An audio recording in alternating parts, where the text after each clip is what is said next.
আমি বলতে চাচ্ছি আমার বিএনপির নেতৃবৃন্দ ওই জামাতের মেয়েদের ছায়া খুলে নেওয়া বলে দিল, ওই জামাতের মেয়েদের ছায়া খুলে নেওয়া বলে দিল। মাদের সম্মান নিয়ে টান দেবেন না, আল্লাহর আরশ কেঁপে উঠবে।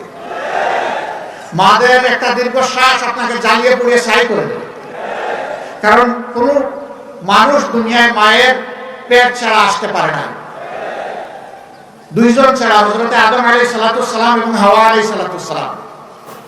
ঈসা নবী তার কোনো পিতা ছিলেন না, কিন্তু মা ছিলেন, হযরত মরিয়ম আলাইহিস সালাতু সালাম।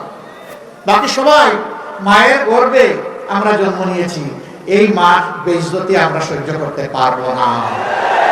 মহাপ্রভুর দরবারে দোয়া করি, আল্লাহ বাংলাদেশের মায়েদের পেটে সাধারণ সন্তান নয়, প্রত্যেকটি মায়ের গর্ভে তুমি বীর জন্ম দিয়ে দাও। এই বীরেরাই বাংলাদেশ গড়ে তুলবে ইনশাআল্লাহ।